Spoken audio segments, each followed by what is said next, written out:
Cette série est ressortie de deux choses. De la réalité qu'il y a encore des chrétiens qui ont des conflits et des malentendus et des offenses. J'ai eu un café avec un jeune homme il n'y a pas trop longtemps et il était merveilleux. Et je lui ai demandé comment va ton meilleur ami. Et il m'a dit, oh, ça va pas bien. Qu'est-ce qu'il y a? Ça fait 2 ans, on se parle pas parce qu'il a été offensé. Vous êtes des meilleurs amis. Qu'est-ce qui est arrivé? Maintenant, il ne parle plus. Alors, je dois conclure que nous ne savons pas comment aimer, parce que ça ne devrait jamais arriver, ces choses. Et l'autre chose, c'est lorsque j'étudiais 1 Corinthiens, il y avait l'immoralité sexuelle. Les gens étaient ivres durant la communion. Il y avait du favoritisme, il y avait des divisions dans l'Église, des scandales, des choses financières. Il y avait beaucoup de choses négatives. Mais lorsque Paul leur a écrit aux Corinthes, aux gens de Corinthe, il a dit, j'entends dire qu'il y a des divisions entre vous.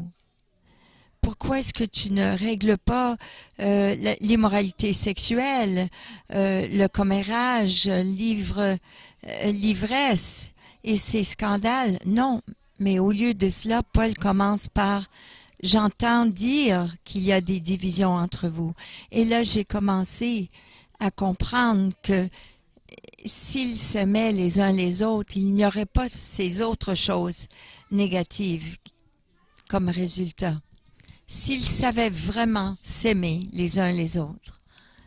Alors, nous allons regarder les façons dont nous allons apprendre à s'aimer les uns les autres. Jean 13, 34 à 35 nous dit, « Je vous donne un commandement nouveau. Aimez-vous, agapé, les uns les autres comme je vous ai aimé vous aussi. Aimez-vous les uns les autres. À ceci, tous connaîtront que vous êtes mes disciples, si vous avez de l'amour les uns pour les autres. » Nous avons appris qu'il y a plusieurs amours mentionnés, filial, sexuel et il y a storgé qui est l'amour agapé, qui est familial et l'amour agapé.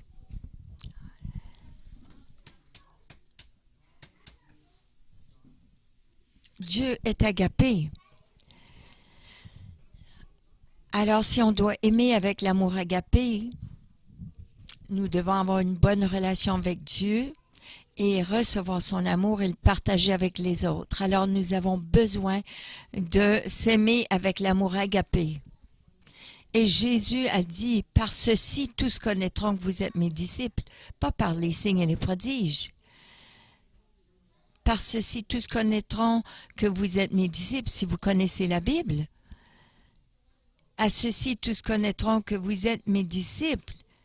Ceux qui sont perdus, qui ne croient pas en Dieu, tous ces hommes connaîtront que vous êtes mes disciples si vous avez de l'amour agapé les uns pour les autres. Aucun favoritisme, aucun commérage ou de dire des choses diffamatoires envers les autres. C'est si on a l'amour les uns pour les autres. Nous allons apprendre les différentes compétences que nous avons besoin d'utiliser. Et nous devons interroger pour connaître les gens et les habiletés. Compétence numéro 2, nous devons être de bons voisins afin qu'on puisse les servir et guérir les autres. Nous avons appris la compétence numéro 3, c'est d'être interdépendant afin de bénir les gens et recevoir d'eux. Parce qu'une façon d'être une bénédiction, c'est de servir les gens, de les rendre spéciales, de souligner le fait qu'ils sont très, très spéciaux, ces gens. Compétence numéro 4, être miséricordieux afin de décharger les gens et les libérer. Nous avons appris la différence entre la grâce et la miséricorde. La grâce est l'habilitation surnaturelle de Dieu à vivre au-dessus des circonstances de ce monde. La miséricorde choisit de libérer quelqu'un d'une dette qui est personnellement et légitimement due.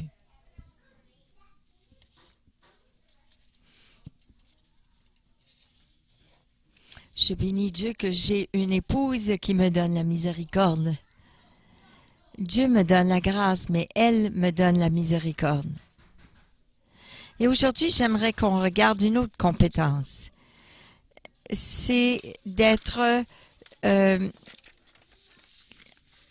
honorable. La miséricorde relâche les gens lorsqu'ils nous font du mal. Mais l'honneur, ça va à un autre niveau d'amour. Alors, on va regarder ce qu'est l'honneur.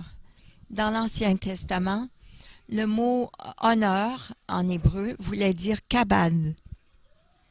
Kabad, ça veut dire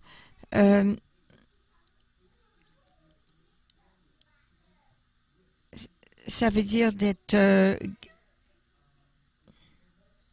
de promouvoir quelqu'un, d'honorer quelqu'un, de les adorer, de les rendre plus beaux, de les rendre magnifiques. Voilà ce que le mot honneur veut dire. De les habiller avec l'amour et l'honneur, de déverser de la beauté sur eux afin qu'ils se sentent beaux. Voilà une des définitions de l'honneur. Et lorsque je vous honore, je ne dis pas seulement des belles choses de vous, parce que cela va facilement à la flatterie. Ce n'est pas pour vous flatter le poil du bon sens, mais c'est pour vous enrichir votre vie, de vous promouvoir, de vous rendre plus attrayant même à vous-même et les gens autour de vous.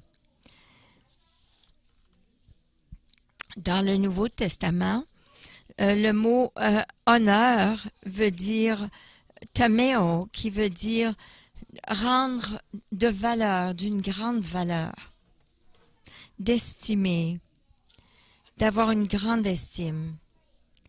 Alors, où vous êtes, je place de la valeur sur vous et je vous vois avec de la valeur et qu'importe qui vous êtes et ce que vous faites, je déclare que vous êtes une personne de grande valeur.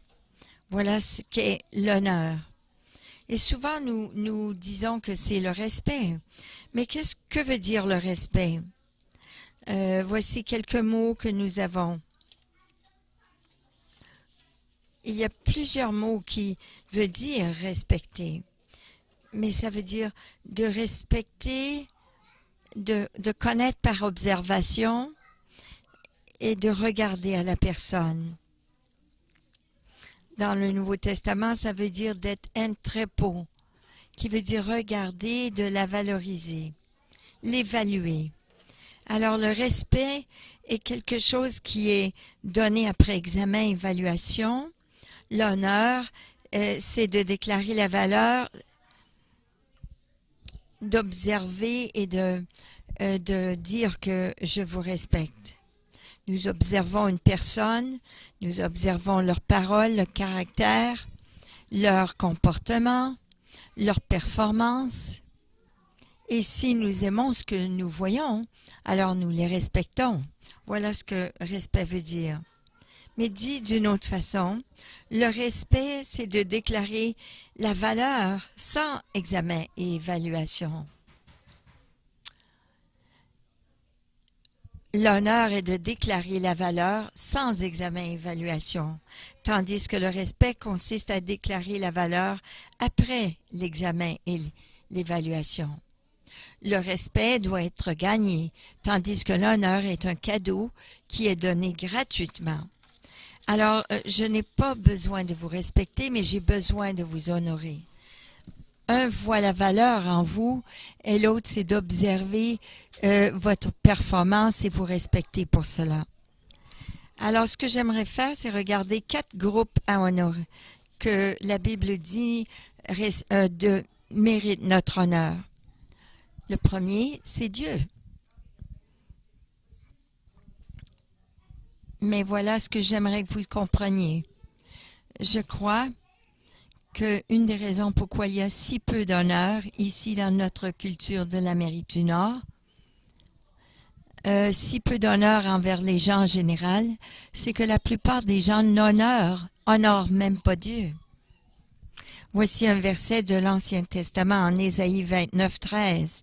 Le Seigneur dit, « Quand ce peuple s'approche de moi, il m'honore de la bouche et des lèvres, mais son cœur est éloigné de moi. » Alors, lorsque vous honorez Dieu avec vos lèvres, mais non avec votre cœur, c'est ce qu'on appelle l'hypocrisie et la flatterie, de dire des belles choses de Dieu pour le rendre heureux. « Oh Dieu, tu es si merveilleux, tu es le meilleur, tu es vraiment cool, tu es vraiment le boss. » On essaye de le rendre encore pour approuver, pour recevoir son approbation et son contentement. Mais si on ne l'a pas vraiment honoré avec nos cœurs, on ne l'a pas honoré. Dans cette culture aujourd'hui, rappelez-vous que la définition de l'honneur, c'est donner une grande valeur à quelqu'un. Mais au lieu de cela, on réfère à Dieu comme étant l'homme en haut, le bonhomme en haut. Mais Dieu n'est pas le bonhomme en haut. Il est Dieu tout-puissant, tout-connaissant, omniprésent, omniscient, et il soutient l'univers. Il n'est pas juste l'homme en haut. Il n'est pas mon serviteur. Il n'est pas mon ami. Il est le roi qui va venir bientôt. Il vient pour régner avec un sceptre de fer et avec un sceptre. Et la plupart des gens ne le voient pas comme ça. Alors, il n'est pas commun, il n'est pas ordinaire. Et le plus vite qu'on va voir Dieu et avoir une relation avec lui comme il est vraiment, le plus vite nous allons lui remettre l'honneur qui lui est dû. Et le plus vite nous allons découvrir qui il est vraiment. Et le plus vite nous allons commencer à honorer les gens qu'il a créés pour être dans nos vies. Si vous n'honorez pas Dieu, vous ne pouvez pas honorer ceux qu'il vous a donnés, qu'il a mis autour de vous. 1 Corinthiens 6,20 nous dit « Car vous avez été rachetés à un grand prix. Glorifiez donc Dieu dans votre corps. » Il y a deux choses qu'on a besoin d'apprendre de ce verset. Honorer Dieu n'est pas de faire quelque chose avec nos lèvres, de dire, mais on le doit faire avec tout notre corps. Honorer Dieu avec notre corps, la façon qu'on vit, les choses qu'on fait, les pensées qu'on pense, les endroits où on va et la façon qu'on traite les autres, ça fait partie d'honorer Dieu avec notre corps. De la façon que je communique avec vous, c'est la façon que j'honore Dieu avec mon corps. La deuxième chose, on devrait glorifier Dieu parce qu'il nous a rachetés à un grand prix. Même quand on était pécheurs, dans nos péchés, loin de Dieu, il nous a honorés en déclarant notre grande valeur, en envoyant son Fils mourir pour nos péchés. Il a placé une grande valeur sur nous. Les gens disent « Ah, je ne vaux pas grand-chose. » Non, c'est faux. Vous valez le Fils de Dieu parce que c'est le prix qui a été payé pour vous racheter, le Fils de Dieu. Ça, c'est la valeur que Dieu place sur chacun de nous, la valeur de son propre Fils. Nous ne sommes pas de peu de valeur, nous sommes d'une grande valeur. Et nous devons honorer Dieu pour ce qu'il fait et ceux pour qui il est mort. Le quatrième groupe à honorer, ce sont les gens en position d'autorité sur nous. 1 Pierre 2, 17 nous dit « Aimez les frères, craignez Dieu et honorez le roi. » Honorez le roi. Que nous l'aimions ou non, que nous sommes d'accord avec lui ou non, que nous le respections ou non. Vous savez, le respect, c'est gagné, mais l'honneur est donné gratuitement. Que nous le respections ou non, il mérite notre honneur. Et c'est évident qu'ici, l'expression en Amérique du Nord, l'expression pour le roi, c'est le président, le premier ministre. Qu'importe si vous le respectez ou non, vous devriez honorer le roi, celui qui règne, et ses représentants. Si nous honorons le roi, nous devons aussi honorer ceux qui le représentent. Les membres du Parlement, les maires. J'espère que vous avez voté pour le maire aujourd'hui, les conseillers de la ville, les militaires, la police, les médecins, les infirmières, ils sont tous des serviteurs de notre gouvernement. Et qu'importe si vous l'aimez ou non, ce qui se passe dans le gouvernement, ils méritent notre honneur parce qu'ils sont en position d'autorité. Et cela inclut n'importe qui. Si vous êtes des étudiants, vous devriez honorer vos professeurs. Si vous êtes à un travail, vous devriez honorer vos patrons. Qu'importe si vous êtes d'accord avec eux ou non. Si vous êtes membre d'une congrégation, vous devriez honorer votre pasteur. Si vous êtes sur une équipe de sport, vous devez honorer votre arbitre, celui qui est votre coach. Si vous êtes un enfant et vous appartenez à une famille, vous devez honorer vos parents. C'est de mettre une valeur sur leur vie. Qu'on l'aime ou non.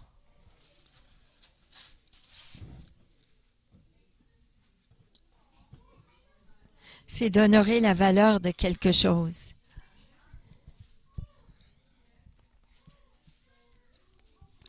Que pensez-vous? Que serait la vie si on honorait nos autorités? Nos officiers de police nous protégeraient beaucoup mieux. Ils seraient des meilleurs policiers. Si nos professeurs aimeraient être des meilleurs professeurs, nos politiciens seraient des meilleurs politiciens. Et les gens de service, nos patrons, la même chose. Nos médecins seraient des meilleurs médecins. Et nos parents seraient des meilleurs parents. Ils nous élèveraient beaucoup mieux si on aurait de l'honneur pour eux.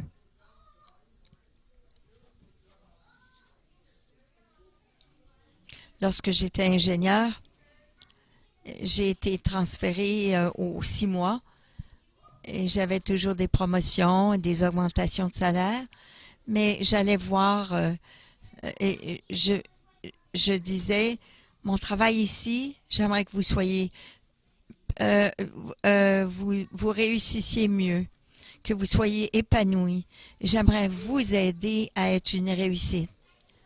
Et parfois, il me disait, ah, c'est bon, Dave, merci beaucoup. Mais et là, j'essayais de faire cela. Et parfois, il se moquait de moi. Il pensait que je les flattais. Mais quelques mois plus tard, il venait me voir pour me remercier. Parce que je suis devenue l'employé numéro 1 à Stelco. Et j'ai eu ces mérites et récompenses parce que j'honorais mes collègues de travail et ceux pour qui je travaillais. Alors, je faisais plus qu'il fallait pour les aider, devenir un succès. Et c'était une bonne atmosphère lorsque les gens ont compris que c'était la meilleure façon de travailler. Lorsque nos autorités sont au-dessus de nous, et nous les honorons, ça va les motiver à prendre leurs responsabilités au sérieux et l'autorité qui leur ont été données.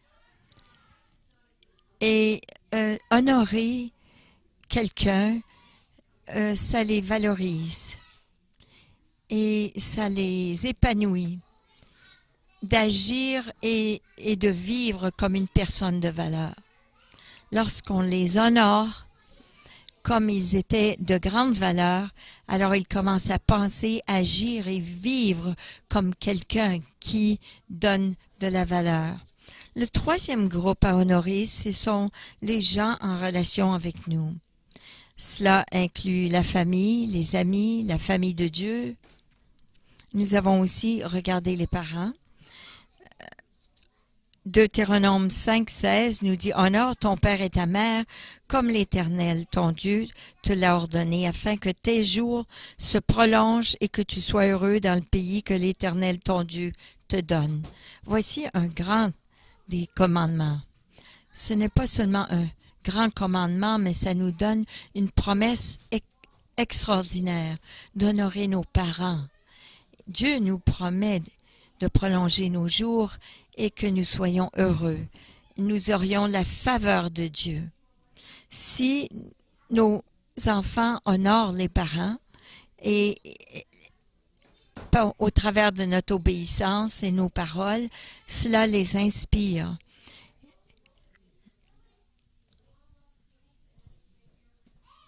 Ça rend les choses beaucoup plus faciles pour être un parent lorsqu'on honore nos parents. Les choses iront beaucoup mieux pour nous. Lorsque nous honorons d'autres membres de notre famille, ça crée une atmosphère de paix, de sécurité dans le foyer et de support. J'ai grandi dans un foyer où il n'y avait pas cela.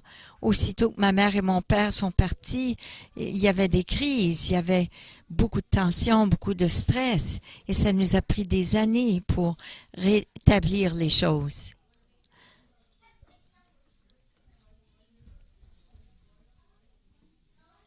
Comment les choses auraient pu être différentes si nous avions honoré nos parents. Je peux vous promettre que ça aurait été plus sécure et plus paisible, et plus sûr aussi, plus en sécurité, plus confortable, plus de communication, plus de soutien au travers de l'honneur. Qu'est-ce qu'on dit par rapport à l'Église et la famille de Dieu? Ça nous dit, frères, soyez par amour fraternel, soyez pleins d'affection les uns pour les autres, par honneur, usez des prévenances réciproques. J'aime cette version que ça dit, soyez, aimez-vous avec de l'amour fraternel et surpassez-vous les uns les autres en montrant l'honneur. S'il vous honore, faites quelque chose encore plus honorable. S'il vous valorise, essayez de faire plus encore, de les valoriser encore plus. Mais voilà l'affection fraternelle. Ça parle de nous. De quoi ça aurait l'air dans votre cercle à l'église ou le cercle d'amis si on prenait cela au sérieux? Aucune compétition, aucun sarcasme, aucun critique. Aujourd'hui, vous êtes mon ami. La semaine suivante, je vous renie. Non. Ou sur Facebook, tu n'es plus mon ami.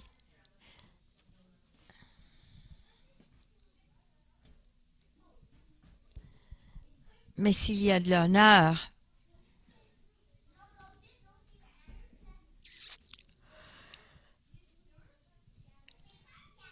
qu'est-ce qui arriverait si on essaierait de se surpasser les uns les autres en s'honorant les uns les autres?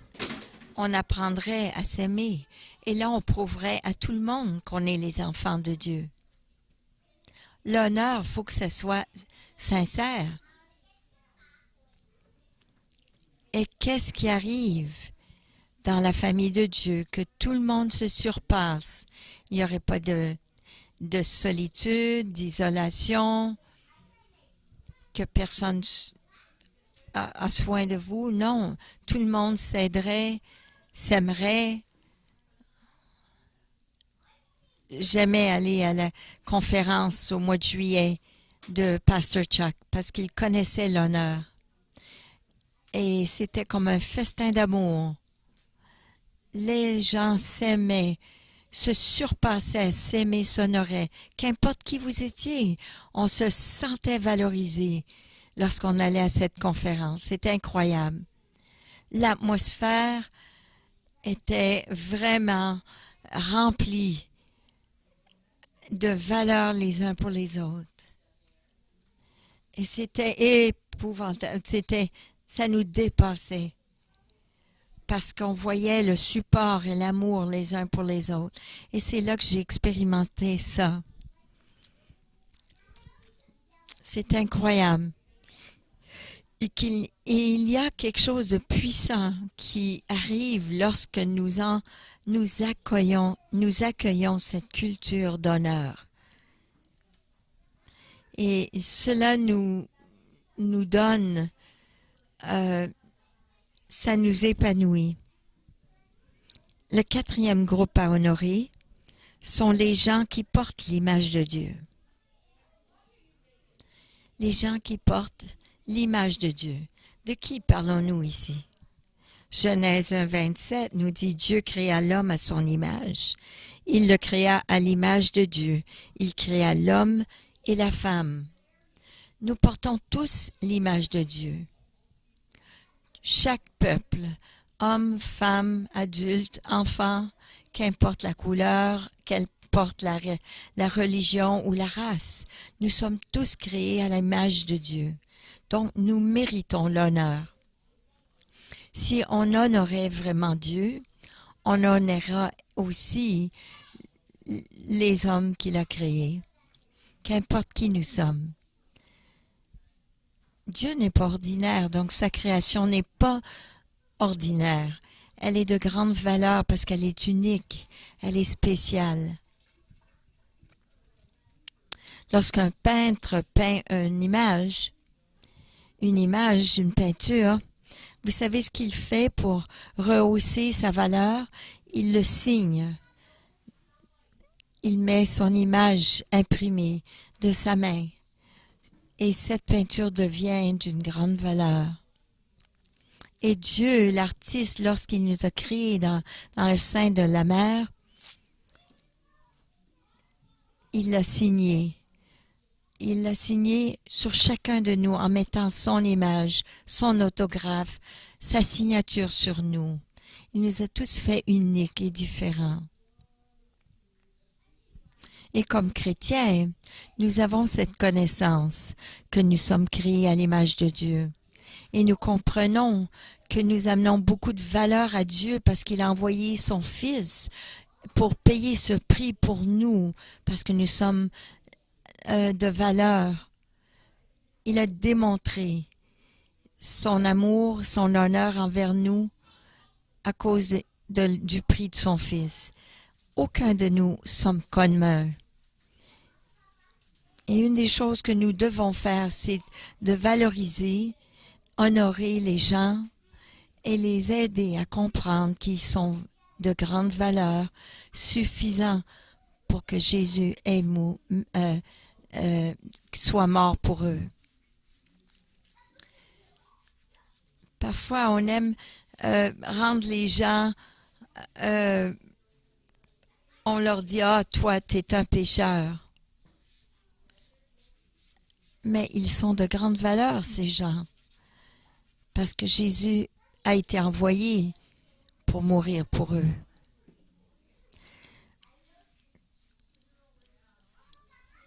Vous êtes déjà d'une grande valeur, mais si je vous traite avec un non-respect, en étant condescendant, en vous abaissant, vous allez questionner votre valeur.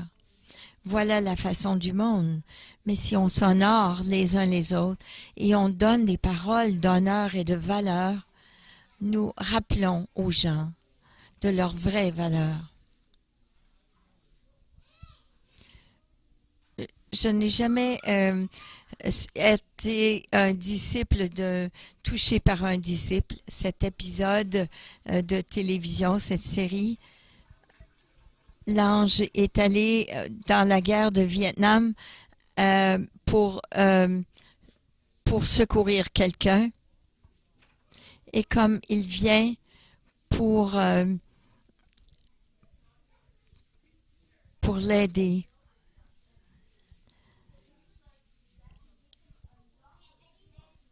Et pendant 20 ans, elle est à l'hôpital psychiatrique.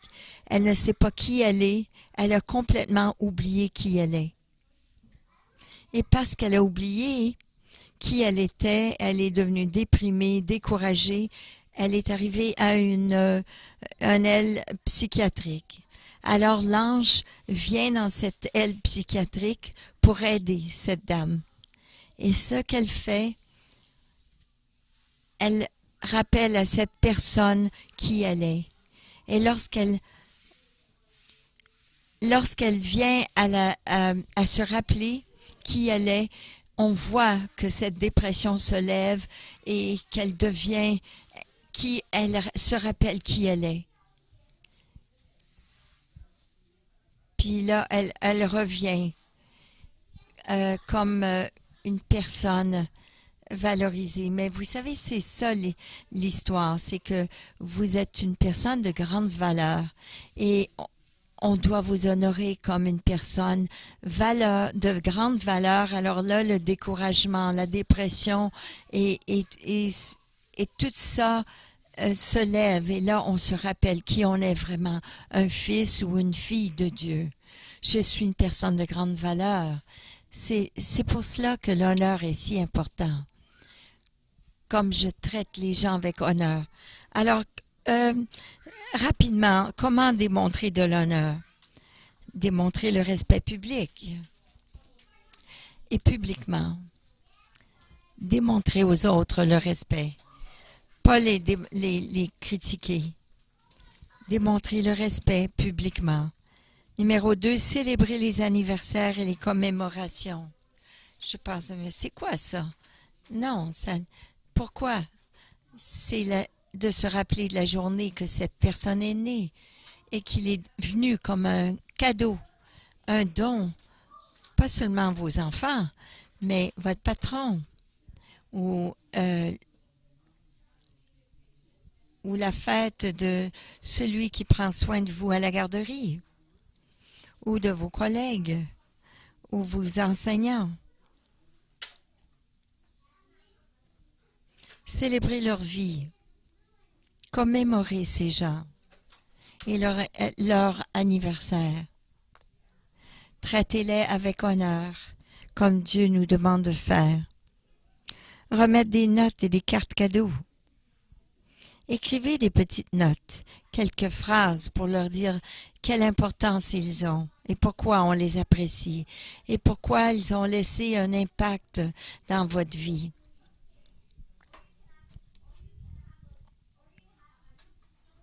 Combien d'entre vous ont souligné cela en envoyant une note ou une carte cadeau à ceux qui amènent la louange, l'adoration ici? Nous pouvons tous faire cela en les honorant. Oui, ils sont doués, mais ils doivent travailler. Et juste de les honorer, leur donner une petite note. Mary, Rick, merci pour le temps que vous nous avez amené dans la présence de Dieu aujourd'hui. J'apprécie tellement ce que vous faites et ce que vous donnez. De remercier ceux qui enseignent à vos enfants le dimanche et ceux qui servent la nourriture après, l'équipe d'hospitalité, d'accueil. Merci de prendre soin de nous.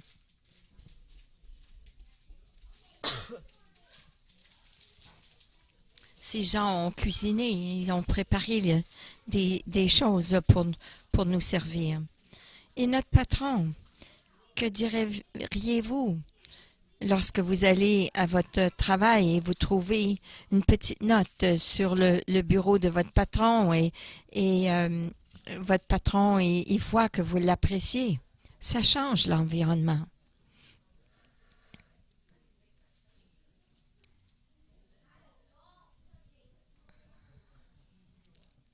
Mais après quelque temps, ça change la vie des autres. De remercier ces gens de la contribution qu'ils ont fait à nos vies. Donner des pourboires généreux. Honorer lorsque vous avez été servi. Honorer les gens qui vous ont servi.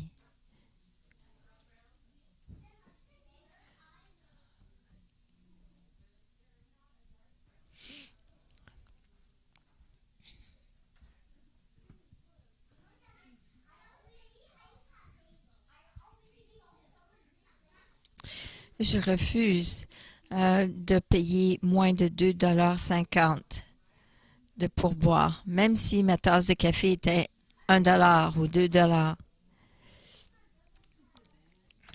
Je suis allée à Dunkin' Donuts et cette dame était toujours déprimée.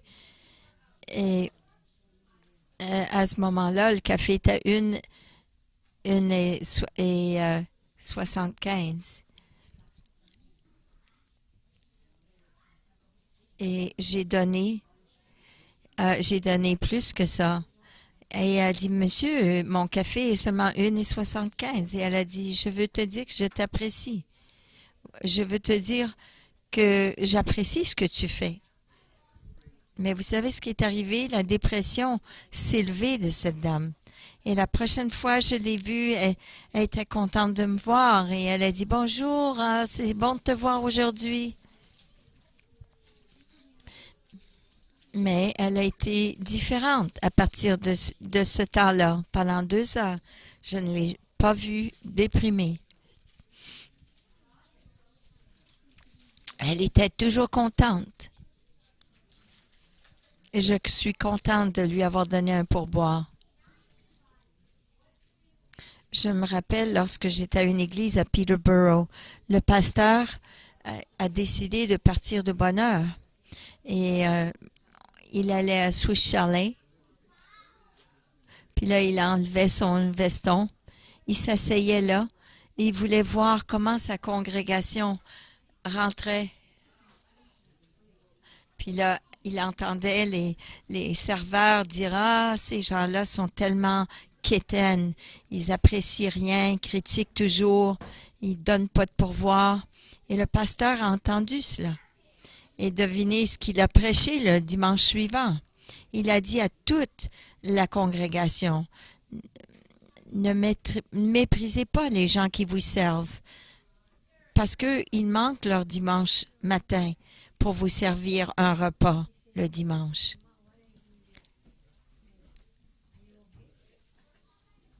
Et l'année suivante, il est retourné. Et puis là, les gens avaient changé de commentaires concernant les gens de son église. Et ça a fait une grande différence. Alors, donnez un pourboire généreux. Et remerciez-les pour leur potentiel. S'ils vous ont bien servi et vous leur donnez un bon pourboire, et ils vont être contents. Mais s'ils vous ont mal servi et vous donnez un bon pourboire, vous les motivez à devenir meilleurs. Alors, si les gens sont de valeur, ils ont besoin d'être honorés afin de rencontrer leur potentiel. Alors, aidez-les à réussir. Aidez votre voisin, votre collègue, vos patrons, qu'importe. Mais si vous avez l'opportunité, prenez cette opportunité, cette occasion pour aider les gens à leur plein potentiel. Offrez de prier pour eux.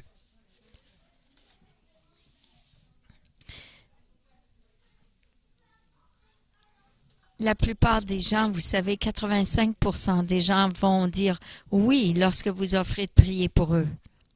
Et souvent, Dieu les touche. Nous honorons les autres en sachant c'est quoi leurs besoins et prier pour eux. Et aussi, en 7e, parlez avec honneur abondamment. Soyez généreux avec des paroles pour bénir, relever les autres, de leur dire combien vous les appréciez et pourquoi vous les appréciez. Pourquoi vous les appréciez? Parce que vous êtes un bon voisin.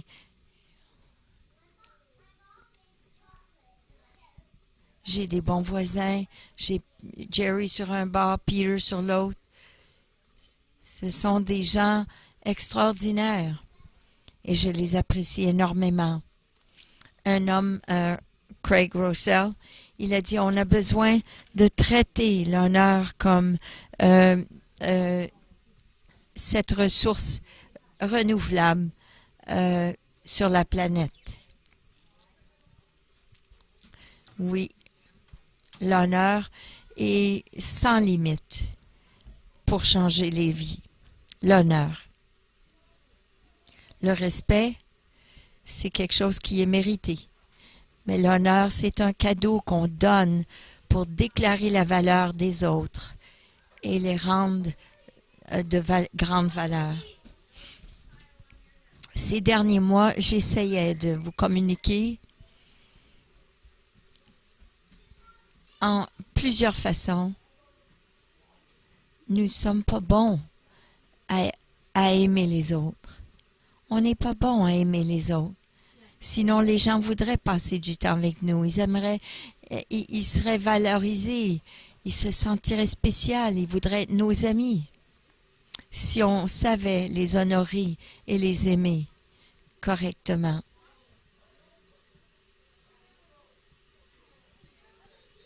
Et souvent, on manque d'être des disciples de Christ parce que on a des manquements vis-à-vis honorer les autres. Alors, dans cette série, j'ai essayé de vous donner des compétences. J'espère qu'elles ont été pratiques. Et si vous les mettez en pratique, ils vont vous aider. Comment aimer les autres? On a parlé de démontrer le respect publiquement, d'être un bon voisin et servir les autres pour amener la guérison.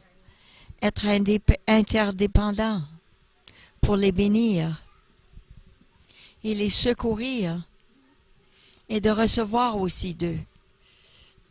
On a parlé aussi, on a discuté de la compétence d'être miséricordieux pour relâcher les gens, même s'ils font quelque chose de pas correct, de les libérer. Et aujourd'hui, on parlait de honorer, les valoriser, les élever pour leur donner une valeur.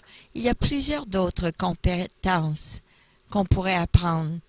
Mais si on pratiquerait ces 5 compétences à une façon régulière, on serait vraiment en chemin à aimer son prochain. Nos épouses, nos collègues, nos patrons, nos églises, les gens, nos collègues, nos voisins, nos enfants. Et puis là, tous connaîtront que nous sommes les disciples de Christ, parce que nous savons comment aimer. Alors, ça fait quelques semaines qu'on n'a pas joué ce chant,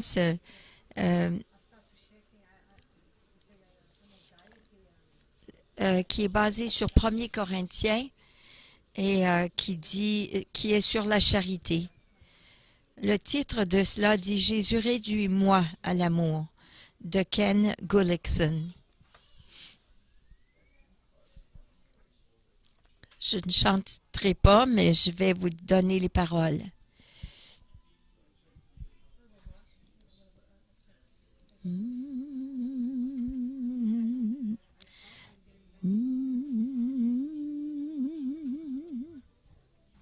Bien que je parle les langues des hommes et des anges, Et bien que je prophétise et que je comprenne tout. Bien que j'ai toute la foi qui puisse enlever les montagnes, et bien que je nourrisse les pauvres et que j'abandonne ma vie, si je n'ai pas la charité, si l'amour ne s'écoule pas de moi, je ne suis rien. Jésus, réduis-moi à l'amour.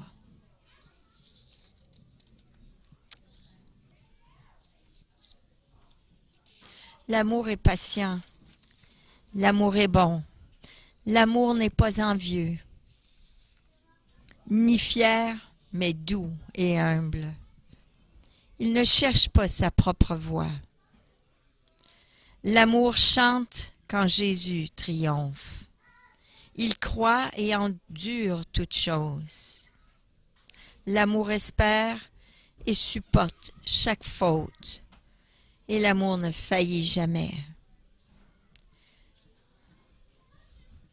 Si je n'ai pas la charité, si l'amour ne s'écoule pas de moi, je ne suis rien. Jésus, réduis-moi l'amour. Une saison, j'étais enfant.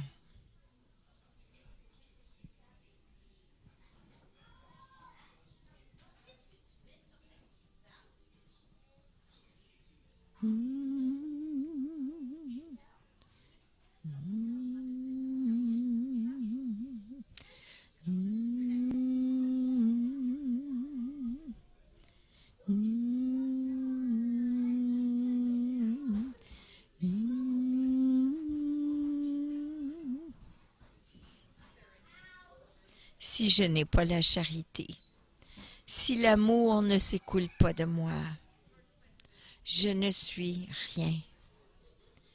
Jésus, réduis-moi à l'amour.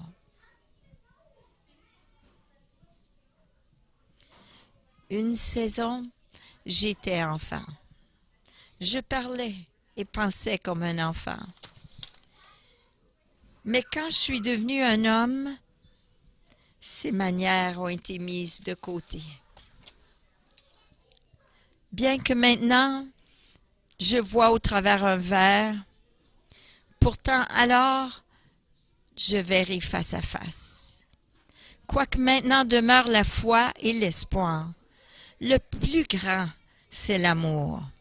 Si je n'ai pas la charité, et si l'amour ne s'écoule pas de moi,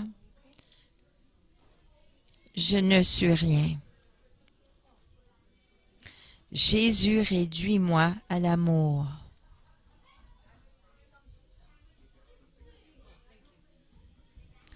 Si l'amour ne s'écoule pas de moi, je ne suis rien. Jésus, réduis-moi à l'amour. Jésus, réduis-moi à l'amour.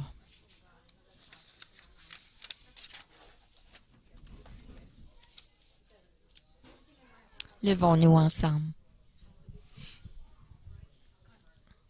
Et avant que je prie, j'aimerais vous donner le devoir de faire ceci. Allez à une personne et honorez-les. Déclarez la valeur des paroles d'appréciation, de remerciement, mais allez à au moins une personne et valorisez-les. Honorez-les avec vos paroles.